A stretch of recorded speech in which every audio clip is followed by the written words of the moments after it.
ये नाम नून लीग की तरफ से आए हैं, ये नाम पीपल्स पार्टी की तरफ से आए हैं। नवाज शरीफ साहब ने नाम लिख के रख लिया है, वही होगा। स्ट्रेंजर्स के नाम आएंगे, डेफिनेटली वो एस्टेब्लिशमेंट का बंदा होगा। Hafeez Sheikh will be the next prime minister, really. ये एस्टेब्लिशमेंट का बंदा है। हाँ, एस्टेब्लिशमेंट के पास चॉइस है कि इनके साथ बिगाड़ी। एस्टेब्लिशमेंट का उस वक्त तक कंट्रोल रहेगा जब तक नई पार्लियामेंट नहीं बनती। 41 इसकी समातें हुई, जिसके अंदर सिर्फ 3 या 4 समातों में खान साहब खुद आए। जज हुमायूं दिलावर के खिलाफ जो इनकी रिलीज प्रोपेगेंडा मुहिम है वो चल रही है। ये लोग तो स्पेसिफिकली फोटो लगाते हैं, उसकी फैमिली की फोटो लगाते हैं, हर दफा नए झूठ बोल देते हैं, कुछ पुराने मिक्स करके उसकी बनाते हैं। अस्सलाम वालेकुम, मैं हूं सज्जाद अनवर और आपके साथ हम हाजिर हैं एक नए शो के साथ, नया दौर पे। मेरे साथ तमकिनत करीम हैं और आज हम बात करेंगे। एक तो वज़ीर-ए-आज़म साहब की सरबराही में एक इजलास हुआ जिसमें जनाब कुछ नए निगरान वज़ीर-ए-आज़म के लिए नामों के ऊपर डिस्कशन हुई, वो उस पर बात करते हैं हम।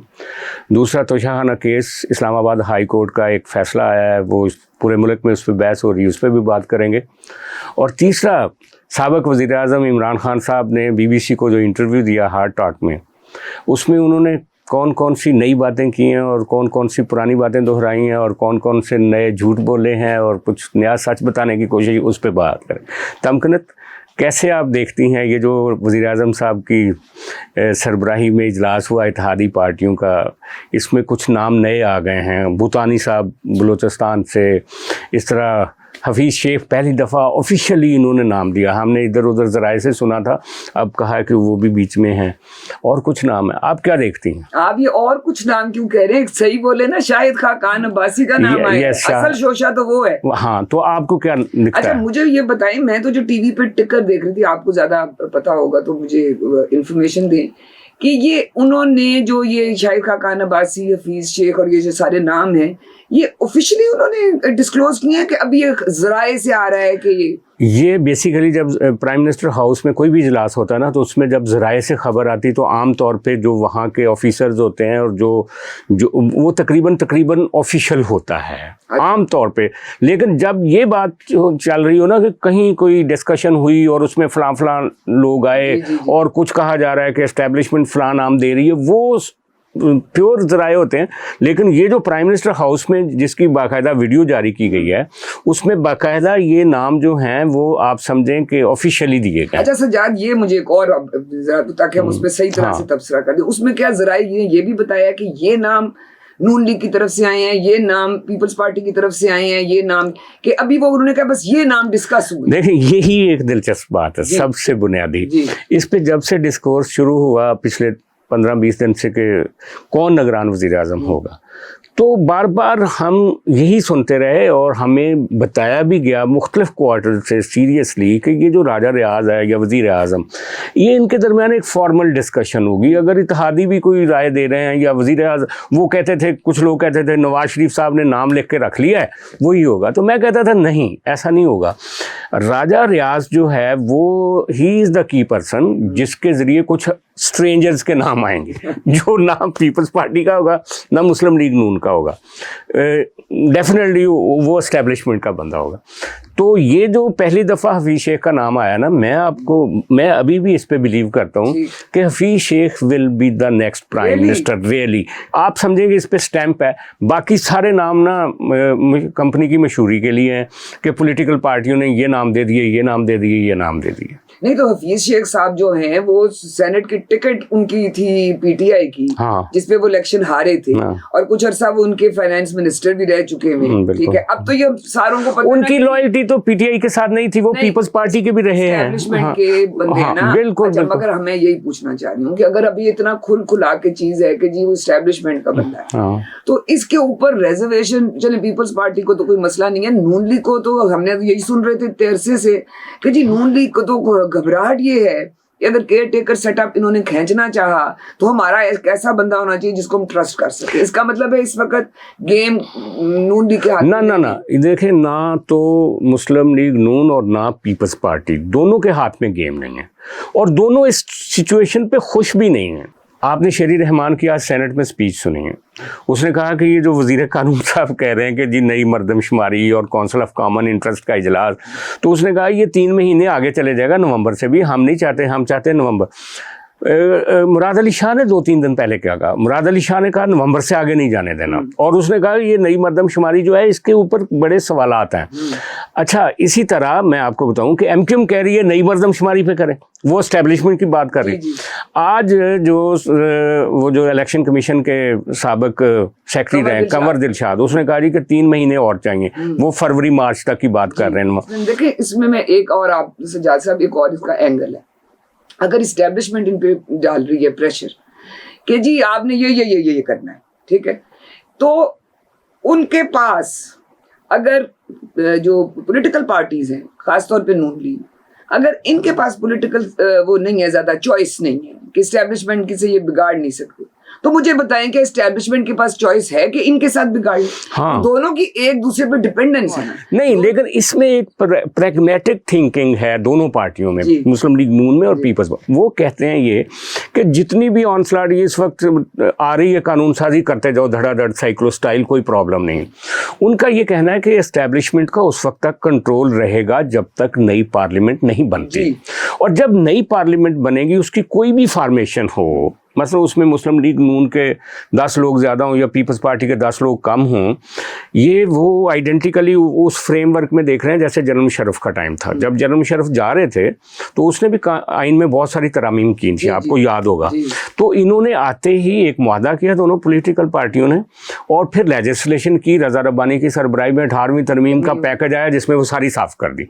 तो इनका ये ख्याल है कि इस वक्त बोलने की बजाय इस वक्त ये जो इमरान खान के साथ वो डील करते हैं, करने दें, जो करना है इन्होंने करने दें, जिसको केयर टेकर सेटअप लेकर आना चाहते हैं, इलेक्शन 6 महीने आगे ले जाना चाहते हैं, आइन को ब्रीच करना चाहते हैं, सुप्रीम कोर्ट को अगर जरूरत बोलना नहीं है तो हमें क्या बोलना है, अगर कोई दूसरा नहीं बोलता तो फिर हम ही जमहूरियत के स्टेट।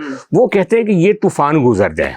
जब तूफान गुजर जाएगा, जब नई पार्लियामेंट बनेगी, उसके नए स्टेक होल्डर सामने आएंगे, तो उस वक्त थोड़ा अरसा होता है उनका हनीमून पीरियड, 7-8 महीने साल तक का, उसमें अगर वो रिबाउंड कर गया है, ये सारी ऑनस्लॉट को चेंज कर गया, तो ये एक प्रैग्मेटिक थिंकिंग है कि वो कर लेंगे। क्योंकि हम जो ये रियल इश्यूज हैं ना, जिनके ऊपर डिबेट होनी चाहिए, जिस उसके बजाय हम तो ये कह रहे हैं तोशा खाना का फैसला जो उनसे है वो उधर से वो ट्रायल रुक गया, खान साहब की पेशी हो रही है, खान साहब जमान पाक से निकले हैं, अब वो यहाँ पहुंचे हैं, अब हाई कोर्ट ने ये फैसला दे दिया, वो सुप्रीम कोर्ट जा रहे हैं, वो प्रेस कॉन, हम तो इस चक्कर में पड़े हुए हैं ना। आप इस वक्त आज देख लेना तोशा खाना का, अब आपने कब 7 महीने हो गए, ठीक है, ये केस चल रहा है जी। 41 में कल सुन रही थी, 41 इसकी समातें हुई, जिसके अंदर सिर्फ 3 या 4 समातों में खान साहब खुद आए, ठीक है।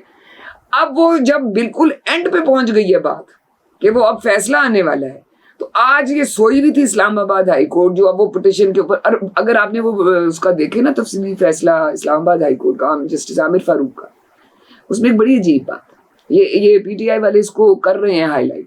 उसमें लिखा है कि हमें पता है कि ये कल पिटिशन 4 अगस्त को ये पिटिशन के वो हैं हतमी दलाइल, 4 अगस्त तो आज है, फैसला तो आज है, इसका मतलब इन्होंने कल फैसला दिया हुआ था, लिखा हुआ था, आज इन्होंने दिया। और वो पीटीआई वाले ये कह रहे हैं कि क्योंकि वो कल हफ्ते को छुट्टी है सुप्रीम कोर्ट में, कि वो आज कल सुप्रीम कोर्ट ना जा सके और यहाँ सेशन कोर्ट में हुमायूं दिलावर साहब फैसला दे दें। तो ये एक मैं आपको ये बता रही हूँ कि लोग जो हैं, हालांकि बात ये कि वो चाहे आज दें फैसला या कल देते हैं, या बात ये है कि उन्होंने जो एक चीज सामने नजर आ रही है वो ये है कि खान साहब मेरिट पे केस नहीं, किसी तरह से हेयरिंग नहीं होना चाहिए। वो आज भी कह रहे हैं ना, उन्होंने आज कह दिया कि ये जो इस्लामाबाद हाई कोर्ट का फैसला आया है वो हमने सुप्रीम कोर्ट में चैलेंज किया। ये वैसे आइडेंटिकली बात है। मैं आपको बताऊं कि जब जरदारी साहब को पता था ना कि स्टेट लगी हुई है पीछे, वो जो उनके ऊपर एक केस था मनी लॉन्ड्रिंग का बहुत बड़ा, हाँ। तो उन्होंने कहा कि ये बड़े बड़े इन्होंने सबूत इकट्ठे कर लिए हैं और ये पीछे लगे हुए हैं। तो उन्होंने ये लतीफ़ खोसा और इसी तरह के 5-6 वकील थे, बाबर अवान तो उस वक्त नहीं था, लतीफ़ खोसा और इनका इन्होंने जरदारी साहब का केस लगने ही नहीं दिया था। बिल्कुल आपको याद होगा। बिल्कुल याद। अच्छा, आइडेंटिकली इन्होंने किया है। फवाद चौधरी ने, जब फवाद चौधरी के साथ जब ये सारे मुकदमे बन रहे थे उनके ऊपर, तो उन्होंने कहा कि आप वकील वो चुने जो आपने नवाज शरीफ और जरदारी साहब के वकील थे, ख्वाजा हारिस और दूसरा ये जो खोसा। हाँ। वो उनकी टैक्टिस सारी ये है कि हमने पेश नहीं होना, हमने जाना नहीं, हमने कोऑपरेट नहीं करना। उनका ये ख्याल है कि चूंकि स्टेट ने फैसला किया आप लोगों को स्टैंप करने का, वो करने का, लेकिन मसला ये है कि आप देखें आपने कितने केस कर दिए इमरान खान पे, आपस की बात है 200 यार। आपको ये जो दिवालियापन है इस रियासत का वो नजर नहीं आता, इस अदालती निज़ाम का दिवालियापन, इस पुलिस का, इसकी इन्वेस्टिगेशन एजेंसीज का, FIA का, नैब का, और हुक्मरान तबके और हुक्मरान तबके का, कि अगर आपके पास कुछ सबूत हैं तो आप लेकर आए भाई, आप उसको स्पीडी ट्रायल किसी तरह मैनेज करें। नहीं कर सकते तो आप घर चले जाएं। आप फिर सिर्फ कमजोर आदमी को सजा देने के लिए बैठे हुए हैं। इसका मतलब है एक तो ये कि जो व्हाइट कॉलर क्राइम है उसको भी पकड़ना दुनिया में बहुत मुश्किल है, लेकिन यहाँ तो ये होता है कि यहाँ ये भी देख के करना होता है कौन से केस में करना है, कौन से केस में नहीं और कितना करना, और टाइम कितना, और कब करना और कब नहीं करना। अच्छा, मैं कहता हूँ व्हाइट कॉलर क्राइम बहुत मुश्किल है, लेकिन आज का ज़माना जो है ना ये ज़्यादा डॉक्यूमेंटेड है। आप कहीं जाते हैं कैमरे लगे होते हैं, आप कहीं जाते हैं आपको कहीं ना कहीं स्ट्रीट में रिकॉर्ड किया जा रहा होता है, आपकी आवाज़ भी कहीं ना कहीं रिकॉर्ड होती है। और यार हमने अपना इन्वेस्टिगेटिव और जो प्रोसिक्यूशन सिस्टम है उसको ठीक किया ही नहीं, मगर उसको अपडेट किया ही नहीं। मैं आपको ये कह रही हूँ कि ये भी देखें साथ साथ कि एक जज हुमायूं दिलावर के खिलाफ जो इनकी रिलीज प्रोपेगेंडा मुहिम है वो चल रही है, वो कोई पहली नहीं है। इन्होंने जस्टिस काजी फाइजी का 2 साल मीडिया ट्रायल किया, बल्कि रेफरेंस भी भेजा, और उनको जिस तरह से वो उनके साथ किया, अभी भी उस पर वो इनके जो फॉलोअर्स हैं वो कोई माफी शाफी नहीं मांगते, वो कहते हैं ठीक है। हाँ। उसके बाद जस्टिस जेबा के साथ हुआ, इन्होंने जाके माफी मांगी। फिर जो जस्टिस उमर अता बंदियाल का वोट ऑफ नो कॉन्फिडेंस के बाद जिस तरह की मुहिम उनके खिलाफ चली, उनको क्या क्या नहीं कहा। मगर आप देखें कि अब वो कल रात को जो इंटरव्यू है माशाल्लाह से महात्मा जी का उधर उस पे एग्जैक्टली लेकिन क्विकली उस पे मैं बताऊं कि जो हुमायूं दिलावर के खिलाफ कैंपेन है वो उन्होंने हर जो भी बंदा इमरान खान पे इल्जाम लगाता है हर सब पे चला। लेकिन यार आप देखें बीबी एक शायरी करती थी, जब उसके खिलाफ फैसला आता था ना वो कह देती थी कि चमक, और या ये जो जुडिशरी हमारी है ये चमक देखती है। नवाज शरीफ के टाइम पे आप देखें कि जब उसको सजाएं हुई तो मरियम नवाज ने खुल के जस्टिस खोसा और जस्टिस आकब नसार, लेकिन काफ़ी देर बाद। अच्छा, अब ये लोग तो स्पेसिफिकली फ़ोटो लगाते हैं, उसकी फैमिली की फ़ोटो लगाते हैं और टोटल वो कर रहे हैं। This is something unreasonable. मगर अब वो आए ना BBC पे जो माशाल्लाह कितने रीजनेबल उन्होंने इंटरव्यू दिया है, हर दफ़ा नए झूठ बोल देते हैं, कुछ पुराने मिक्स करके उसकी बनाते हैं। लेकिन मुझे जो सबसे अजीब बात लगी है कि आखिर में वो, और स्टीफन सैकर जो है जो इस तरह की है ना, ये अपना होमवर्क नहीं किया होता। उन्होंने 5-6 सवाल लिखे होते हैं, वो उन्होंने पूछने होते हैं, उतना आगे से उनको नहीं कि आगे से सप्लीमेंट्री ज़िमनी सवाल उनसे किए जाए। तो जहाँ वो झूठ बोलते हैं वो पकड़ते ही नहीं है उनको कि जी ये तो आप गलत कह रहे हैं। आखिर में जब उन्होंने दहशतगर्दी पाकिस्तान में उसके बारे में बात की खान साहब से कि ये KP में जो दहशतगर्दी हो रही है तो मुल्क आपका जो है वो किस दहाने क़यामत के दहाने पे खड़ा है, तो उन्होंने आगे से एक बड़ी अजीब बात की। खान साहब ने कहा कि क्योंकि वहाँ हमारी नुमाइंदा हुकूमत नहीं है, जब हमारी हुकूमत थी तो वहाँ कोई दहशतगर्दी नहीं हो रही थी, और जब अब नुमाइंदा हुकूमत नहीं है तो इसलिए वो दहशतगर्दी। तो इसका मतलब है ये तो ऐसे साउंड ऐसे कर रहा था जैसे आपके फॉलोअर्स हैं, आपके जो वो मुजाहिमत कर रहे हैं कि वो जमहूरियत के वो हैं, अलमबरदार हैं, आपके फॉलोअर्स जो कह रहे हैं कि जी ये फाशिस्ट गवर्नमेंट है, इसमें आप हमारी नुमाइंदगी नहीं है, इसलिए वहाँ दहशतगर्दी हो रही है। मुझे तो इतनी अजीब बात लगी कि स्टीफन सैकर ने आगे से पूछा क्यों नहीं।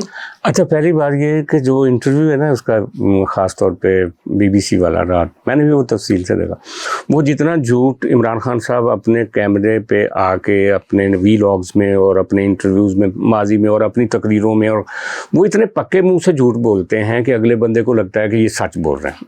और ये जो पाकिस्तान की साइक है एक चीज़ों को ख़ास तौर पे जो जिस तरह का पिछले 10, 15, 20 सालों में हमने अपनी ऑडियंस बना ली है, वो सारे सोचते हैं कि यह बंदा ठीक ही कह रहा है, वो इसलिए कि वो बड़ा झूठ बोलन आप सुनना चाहते हैं वो तकरीबन वही सुनते हैं। अच्छा, ये जो BBC वाला इंटरव्यू, इसमें आपने ये जो बात की है ना कि ख़ास तौर पे तालिबान के हवाले से उसने कहा कि पाकिस्तान इस वक्त इतने ख़तरे में है और आप पाकिस्तान को हील करने की बजाय है, आप डिस्टेबलाइजेशन की तरफ क्यों ले? तो उसने ये नहीं कहा कि मैं हील कर सकता हूँ या नहीं कर सकता, उसने उल्टा ये कहा कि वो तालिबान जो पाकिस्तान पे अटैक कर रहे हैं वो तो प्रो पाकिस्तानी थे, वो तो हमारे साथ काम कर रहे थे, और हम जब थे तो हमने तो उनको हाँ वहाँ कोई नहीं था, लिहाजा मैं आऊँगा। उसका मतलब क्या कि मैं आऊँगा तो तालिबान वाले रुकेंगे, वरना वो यूं ही किलिंग करेंगे। अफसोसनाक है। और ये इतना रॉन्ग मैसेज दिया है उसने टू दी सिस्टम और जो सोचने वाले पाकिस्तानी हैं। एक तो वो पाकिस्तानी है जो रोबोट्स हैं, जो सोचते ही नहीं है कि ये क्या कह रहा है। जो सोचने वाले लोग हैं वो समझते हैं बहुत डेंजरस मैसेज था इसमें। और दूसरा जो स्टीफन ने एक सवाल किया ना, पाकिस्तान में जो इस वक्त हीट है बहुत ज़्यादा, डिवाइडेड कंट्री, उसने कहा कि इसको ठीक करने के लिए फवाद चौधरी ने तजवीज़ दी है कि आप फौज के साथ भी बात करें, आप नवाज शरीफ का।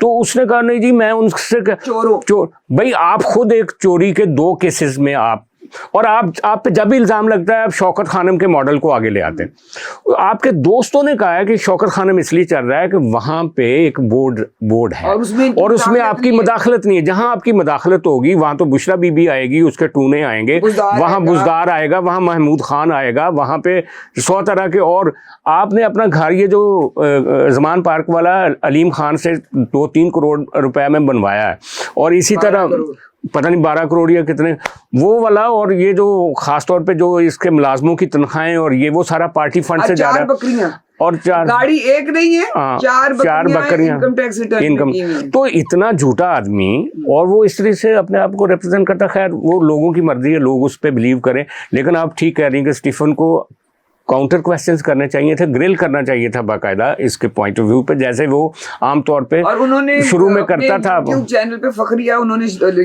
लगाया हुआ है, क्योंकि वो तो अपना पीआर इंटरव्यू समझते हैं इसको। बिल्कुल, ये तो है ना उनकी बात, लेकिन वो रोज वीलॉग करते हैं।